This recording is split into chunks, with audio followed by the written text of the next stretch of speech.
क्या आप भी पैकेज ड्रिंकिंग वाटर का बिजनेस शुरू करने का सपना देख रहे हैं? अगर हाँ, तो ये जानकारी खास आपके लिए है। देखिए, 2026 से इस बिजनेस के नियम पूरी तरह बदल चुके हैं और आज हम यही समझने वाले हैं कि इन नए नियमों के साथ इस शानदार मौके का फायदा कैसे उठाया जा सकता है। चलिए शुरुआत करते हैं एक बहुत ही पावरफुल नंबर से। 56,000 करोड़ रुपए। जी हाँ, अगले 5 सालों में भारत का पैकेज्ड वाटर मार्केट इतना बड़ा होने वाला है, तो आप अंदाजा लगा सकते हैं कि इस सेक्टर में ग्रोथ की कितनी जबरदस्त गुंजाइश है। तो आज का हमारा रोडमैप क्या है? हम 5 जरूरी मुद्दों पर बात करेंगे। सबसे पहले समझेंगे कि ये अवसर इतना बड़ा क्यों है। फिर 2026 के जो नए नियम आए हैं उन्हें डिकोड करेंगे। इसके बाद जानेंगे कि इसमें इन्वेस्टमेंट कितना लगता है, सरकार से क्या मदद मिल सकती है और आखिर में बड़े ब्रांड्स के बीच अपनी जगह कैसे बनानी है। तो पहला सवाल, आखिर अचानक से इस बिजनेस में इतनी तेजी क्यों आ गई है? इसकी 3 बड़ी वजहें हैं। तेजी से बढ़ते शहर, हेल्थ को लेकर लोगों की बढ़ती चिंता और कई जगहों पर आज भी साफ पीने के पानी की कमी। तो ये बिजनेस क्यों बढ़ रहा है? सबसे बड़ी वजह है हेल्थ कॉन्शियसनेस। अब लोग जानते हैं कि साफ पानी कितना जरूरी है। साथ ही ऑफिस हो, घर हो या कोई रेस्टोरेंट, हर जगह इसकी डिमांड है। और सबसे अच्छी बात यह है कि ये कोई सीजनल बिजनेस नहीं है, इसकी मांग पूरे साल एक जैसी बनी रहती है। चलिए अब आते हैं सबसे जरूरी, सबसे क्रिटिकल हिस्से पर, 2026 के नए नियम। और यकीन मानिए, यहां पर पूरा का पूरा खेल बदल गया है। इसे समझना हर किसी के लिए बेहद जरूरी है। ये जो बात आप स्क्रीन पर देख रहे हैं ना, इसे गांठ बांध लीजिए। अगर आप पुरानी जानकारी या पुरानी सलाह के भरोसे बैठे हैं तो आपको बहुत बड़ा नुकसान हो सकता है। 2026 से नियम पूरी तरह से बदल चुके हैं। तो आखिर बदला क्या है? देखिए, पहले सारा फोकस था BIS लाइसेंस पर, यानी ISI मार्क पर। यह सबसे जरूरी था और इसके लिए आपको अपनी एक महंगी लैब भी बनानी पड़ती थी, बहुत खर्चा। लेकिन अब 2026 के नए सिस्टम में FSSAI का हाई रिस्क लाइसेंस ही सब कुछ है। ये अब अनिवार्य है, जबकि BIS ऑप्शनल हो गया है। मतलब अब फोकस अपनी लैब पर नहीं, बल्कि बाहर की अच्छी लैब से रेगुलर टेस्टिंग करवाने पर है। तो पैसों के मामले में क्या हुआ? क्या ये सस्ता हो गया है? एक तरह से हाँ और एक तरह से नहीं। सबसे बड़ी राहत यह है कि BIS लाइसेंस का जो ₹1.25 लाख का सालाना खर्च था, वो अब ऑप्शनल है। FSSAI की फीस तो उतनी ही है, लेकिन अपनी लैब बनाने का जो लाखों का बड़ा खर्च था, वो बच गया है। पर एक मिनट, इस बचत के साथ एक नया और जरूरी खर्च जुड़ गया है, और वो है हर साल होने वाला अनिवार्य ऑडिट। और ये वो खर्चे हैं जिन्हें लोग अक्सर नजरअंदाज कर देते हैं।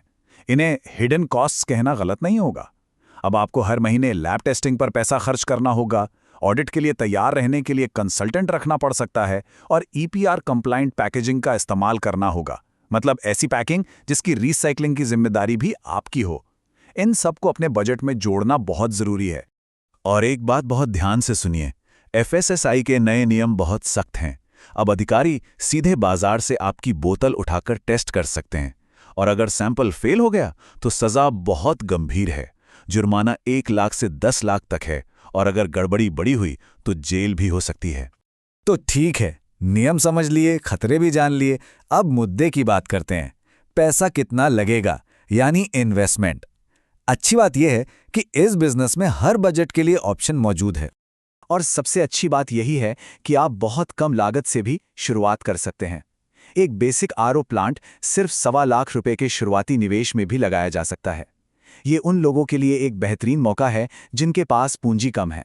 अगर आप थोड़ा मीडियम स्केल पे जाना चाहते हैं तो एक सेमी ऑटोमेटिक प्लांट 25 से 90 लाख रुपए के बीच में लग जाता है।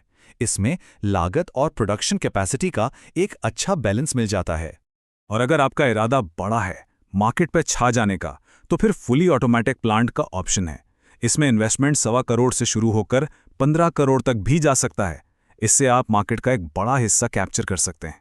अब सवाल ये उठता है कि इतना पैसा आएगा कहां से? तो घबराइए नहीं, यहां सरकार आपकी मदद के लिए तैयार है। एक बहुत ही कमाल की स्कीम है, प्रधानमंत्री रोजगार सृजन कार्यक्रम, यानी PMEGP। अगर आसान भाषा में कहूं तो PMGEP एक ऐसी सरकारी स्कीम है जो आपको अपना नया बिजनेस शुरू करने के लिए लोन देती है, और उस लोन पर सब्सिडी भी देती है। इसका मकसद है देश में रोजगार के मौके पैदा करना। जैसा कि आप देख सकते हैं, सब्सिडी इस बात पर निर्भर करती है कि आप कौन हैं और आपका प्लांट कहां है। अगर आप जनरल कैटेगरी में शहर में प्लांट लगाते हैं तो 15% सब्सिडी मिलेगी। लेकिन गांव में लगाते हैं तो 25%। और अगर आप स्पेशल कैटेगरी में हैं, जैसे SC, ST, OBC, महिला या अल्पसंख्यक, और गांव में प्लांट लगाते हैं तो आपको 35% तक की जबरदस्त सब्सिडी मिल सकती है। चलिए, पैसे का इंतजाम हो गया, प्लांट भी लग गया। अब असली लड़ाई शुरू होती है।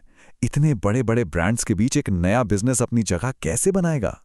ये वो सवाल है जो हर नया बिजनेसमैन सोचता है, और इसका जवाब है कीमत कम करके लड़ना नहीं, बल्कि अपनी स्ट्रैटेजी बदलकर लड़ना। आइए देखते हैं कैसे। देखिए, सफलता का रास्ता प्राइस वॉर से नहीं बल्कि क्वालिटी की गारंटी से होकर जाता है। इसे कहते हैं कॉर्पोरेट क्वालिटी शील्ड। आप सिर्फ FSSA पर मत रुकिए, NSF या HACCP जैसे इंटरनेशनल क्वालिटी सर्टिफिकेशन भी लीजिए। ये आपको उन बड़े कॉर्पोरेट क्लाइंट्स तक ले जाएंगे जो क्वालिटी के लिए ज्यादा पैसे देने को तैयार हैं। अपने सारे रिकॉर्ड्स हमेशा ऑडिट रेडी रखिए और अपने लोकल एरिया में तेज और बेहतर सर्विस देकर बड़े ब्रांड्स को मात दीजिए। तो इस पूरी चर्चा का निचोड़ क्या है? बॉटम लाइन ये है कि 2026 के इस नए दौर में आपकी सबसे बड़ी ताकत आपकी महंगी मशीनें नहीं है, बल्कि आपका साफ सुथरा, हर नियम का पालन करने वाला कंप्लायंस रिकॉर्ड है। यही आपकी असली संपत्ति है। तो हमने नियम समझे, निवेश देखा और स्ट्रैटेजी पर भी बात की। अब आखिरी और सबसे बड़ा सवाल सिर्फ एक है, क्या आप 2026 के इन नए नियमों और चुनौतियों के लिए तैयार हैं?